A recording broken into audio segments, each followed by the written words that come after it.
성도님들, 최근 뉴스에 보면 어느 뭐 연예인이 결혼을 하는데 알고 보니 그 남자, 그 남편이 될 사람의 정체가 사기꾼이더라, 이게 뭐 범죄자더라, 뭐 그런 이야기들이 들립니다. 그런데도 그걸 모르고 이제 남자 말만 믿고 결혼했다가 이제 결국은 나중에 파경을 맞이하는 그런 경우들을 종종 볼 수 있었죠. 이렇듯 우리가 어떤 사람을 사랑한다라고 말할 때는 그 사람이 어떤 사람인지 분명하고도 확실하게 아는 지식이 필요합니다.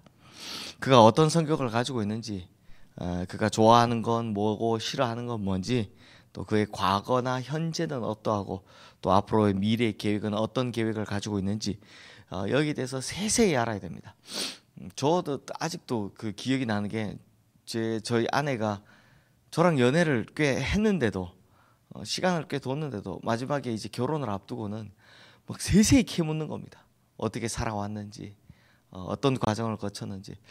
왜 이걸 묻는가 했는데, 이제 그만큼 상대에 대한 지식 없이 사랑한다, 그 사람의 인생을 건다라고 하는 건 이제 아무래도 공허한 거짓말일 가능성이 높죠.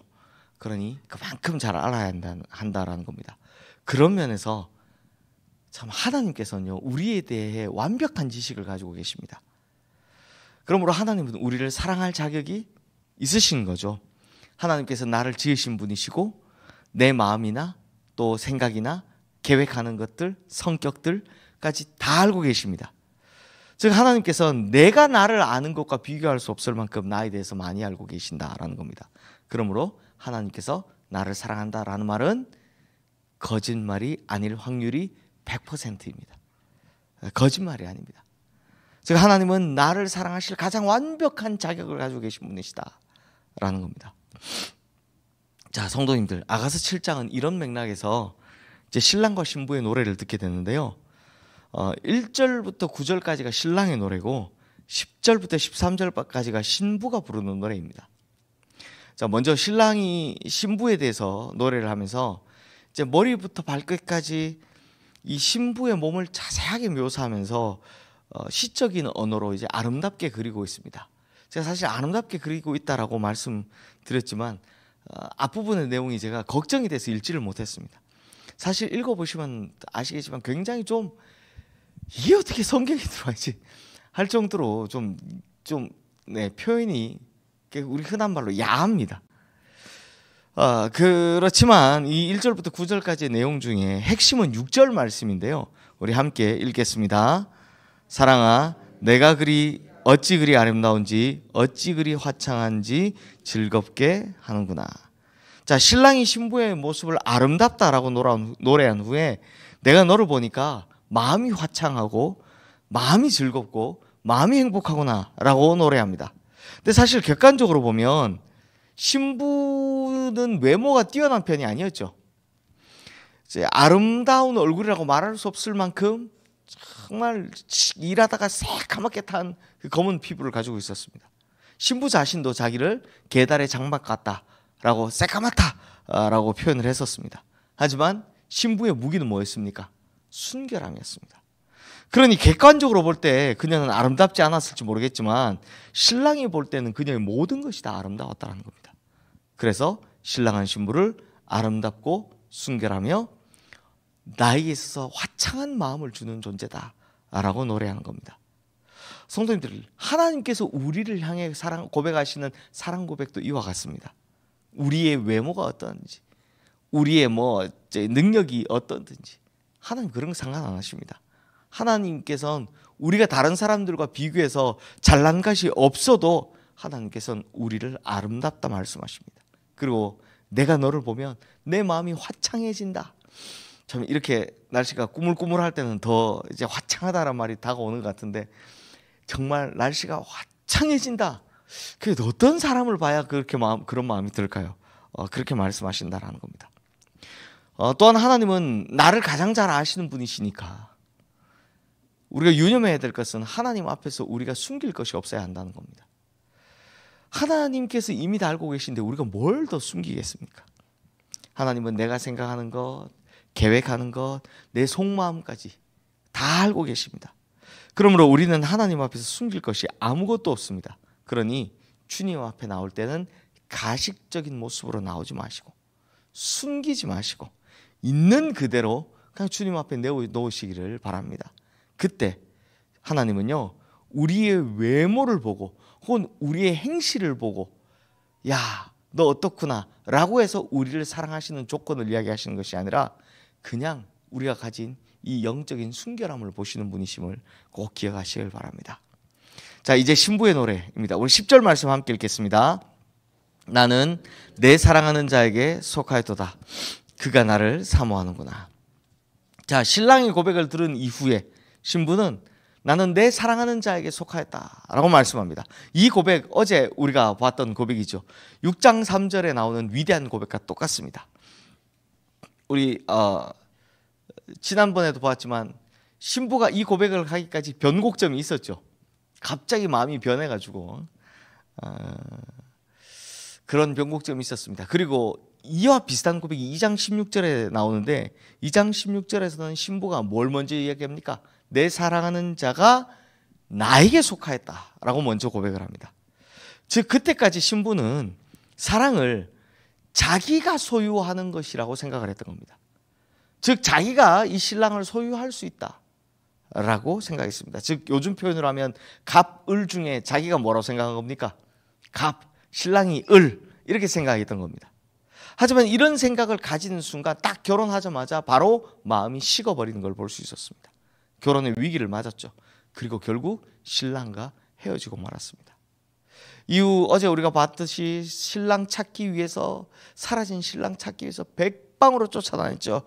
그리고 다시 찾은 후에 신부의 고백은 뭐였습니까? 내가 신랑에게 속하였다.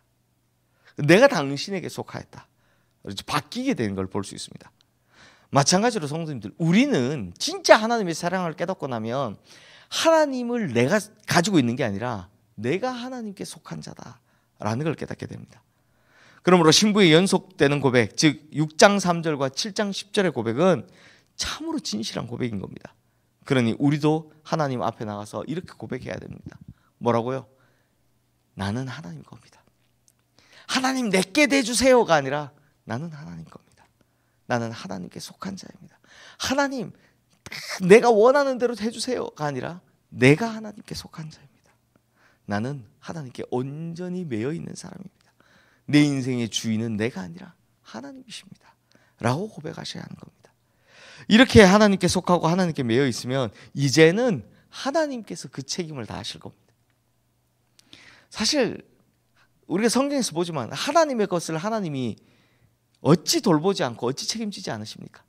자기 거라고 하는 걸 하나님이 내버려 두시죠. 그런데 하나님 거라고 하는 걸 하나님 절대로 내버려 두시지 않으십니다. 그러니 우리 성도님들은 나는 하나님께 속한 자입니다 라는 이 분명한 신앙 고백을 드릴 수 있게 되기를 주님의 이름으로 축원합니다. 자, 신부가 이어서 말합니다. 나와 당신은 하나이고 나는 당신에게 속하였으므로 이제 당신과 나 사이에 둘만의 은밀한 교제를 가지고 싶습니다 라고 이제 신랑을 은밀한 교제의 자리로 초대하는데요. 우리 11절 12절 말씀 함께 읽겠습니다. 내 사랑하는 자야, 우리가 함께 들로 가서 동네에서 유숙하자. 우리가 일찍이 일어나서 포도원으로 가서 포도움이 돋았는지 꽃술이 퍼졌는지 석류꽃이 피었는지 보자. 거기서 내가 내 사랑을 내게 주리라. 자, 이 무슨 말이냐? 우리가 동네에 가서 우리가 유숙하자. 우리가 거기 가서 함께 사랑을 나누자. 한마디로 신부는요, 지금 신랑과 단둘이 있고 싶다라는 말입니다. 둘만의 사랑을 다른 사람에게 방해받고 싶지 않다라는 이야기를 하는 겁니다. 그러니 둘만의 사랑을 나눌 수 있는 은밀한 곳으로 이제 신랑의 손을 잡아 끌고 가는 거죠. 성도들, 이건 사랑하는 사람들이 느끼는 당연한 사랑의 감정입니다. 사랑하는 연인이 생기면 여러 사람하고 그 연인을 함께 있고 싶지 않습니다. 둘만 있고 싶고 둘만 함께 긴 시간을 오래도록 보내고 싶어 합니다. 이것이 이제 사랑하는 사람들이 가지는 특징이죠. 근데 성도님들, 이렇다 보니까 아가서 7장 내용을 쭉 읽다 보면 제가 앞서도 말씀드렸다시피 성경에 무슨 이런 야한 내용이 들어있느냐 비난하시는 분들이 계십니다. 저도 이해가 됩니다. 읽다 보면 야, 이걸 어떻게 해석을 해야 되지? 그래서 어떤 목사님은 제가 설교하실 때 그분이 이제 큐티집 가지고 설교하시는데 아가서가 걸리신 거예요. 그래서 아가서를 큐티집, 저는 이제 한 장씩 나가지만 큐티집은 절절절 쪼개서 나가잖아요. 하다가 나중에 도저히 설교 못할 성경 구절이다 이렇게 이야기하시는 것도 들은 적이 있습니다. 도대체 설교하시다가 도대체 이걸 제가 어떻게 설교해야 될지 모르겠어요 이렇게 말씀하신 분들도 계시던데, 사실 이 아가서는요 설교자 입장에서는 참 부담스러운 말씀이 맞습니다. 그런데요 저도 그렇게만 생각하고 아가서 설교를 제 일생에 처음 이번에 해봤는데, 제가 뭘 느꼈냐면 이건 앞에 있는 표면적인 것만 보고 그 이면은 보지 못하는 거였구나 라는 생각이 들었습니다. 자, 성도님들 잘 보십시오. 우리의 영적 교제도 이와 같지 않습니까? 하나님과 우리가 진짜 깊은 사랑을 나누고 싶으면 사람들 많은 곳에 있는 게 아니라 하나님과의 사랑을 다른 사람들에게 방해받고 싶어 하지 않습니다. 다른 사람 때문에, 꼭 사람 때문에 하나님과의 사랑이 깨어지는 걸 그리 좋아하지 않습니다. 오히려 하나님과의 사랑의 시간을 아주 독단적으로 가지고 싶어 하죠. 그리고 하나님과 나만의 시간을 오래도록 가지고 싶어 하는 겁니다. 그래서 무슨 일이 벌어지냐? 내가 정말 은혜가 깊어지고 하면 막 사람들하고 막 이게 또 막 함께 다니는 게 아니라 하나님과 말씀 묵상하는 시간을 가지게 되는 겁니다. 하나님과 기도하는 교제의 시간을 가지게 되는 겁니다. 그리고 하나님과 동행하면서 자신의 속마음을 사람이 아닌 하나님께만 털어놓게 된다라는 겁니다. 반면 우리가 하나님과 영적인 관계가 좋지 않을 때 생기는 현상이 뭐냐? 그때는 자꾸 사람을 찾습니다. 사람을 쫓아다니는 겁니다. 그래서 사람에게 위로받고 싶고 사람에게 우리의 마음을 자꾸 털어놓고 싶은 거죠. 그래서 자꾸 사람 만나러 다니게 됩니다. 그러나 나의 영적인 문제를 이렇게 사람에게 위로를 받는다, 이건 굉장히 공허하고 의미 없는 일입니다. 사람이 해결해 줄 수 없거든요. 사람에게 말하면 뭐가 달라집니까?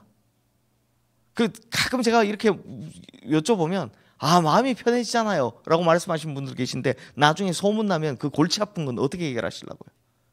사람은 믿을 만한 존재가 못 되기 때문입니다. 그러므로 성도님들, 우리의 영적인 상태가 좋은 상태인가 그렇지 않은 상태인가를 딱 가늠하는 방법은 이거 하나입니다. 우리가 하나님과 은밀한 교제의 기쁨을 오래도록 깊게 누리고 있는가 하는, 이게 바로 척도가 될 것이다라는 겁니다. 그러므로 우리 성도님들, 하나님과의 영적인 교제를 오래도록 깊이 있게 나누시는 우리 성도님들 되시기를 주님의 이름으로 축원합니다. 하나님과 단둘이 있으면서 말씀과 기도의 교제를 나누고 속마음을 터놓고 하나님 앞에서 아무것도 숨기지 않는 그런 믿음 좋은 성도님들 되시기를 주님의 이름으로 축원합니다.